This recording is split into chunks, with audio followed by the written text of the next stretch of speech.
Hello, my name is Rita Nye and I'm a Senior Consultant for Absolute Data Group. In this short video I'm going to show you how inside R4i Writer we can use our validation. This can be both Schema validation and also BREX validation. The data module that I've got open, I've just got our S1000D standard bicycle. It's a 4.1 content. And at the moment you can see that I have 8 errors. When I look at my errors, they're all spelling errors, so we're not going to worry about those. If I'm wanting to control this content, what I want to be able to do is I want to be able to verify that I've got content to be valid at this particular point in time. So I can get live validation.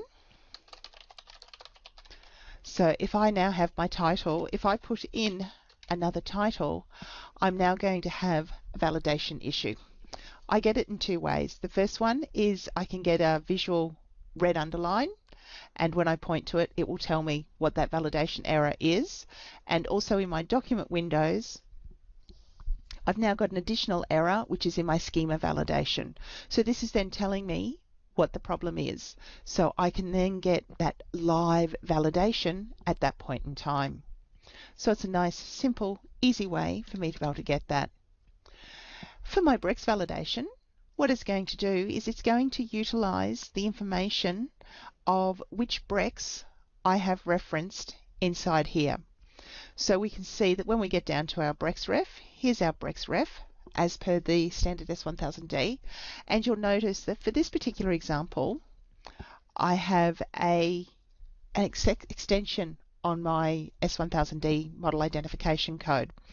That's for our internal purposes so that we can see that, but because of that, I can also do my BREX validation.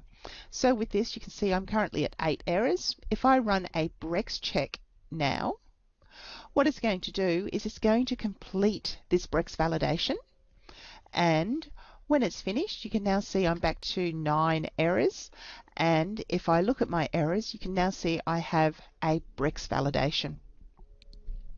And with that BREX validation, it's telling me what BREX I'm against. So if we do have a layered BREX system, we can do that validation. We're telling what XPath location is this pointing to, so we're looking at the model identification code.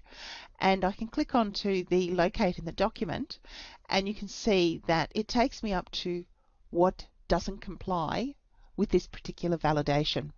So from a BREX validation perspective, we can then identify exactly what's happening, and for each validation or BREX validation issue, we can then navigate through and identify all of those instances before we can check the data module back into the repository.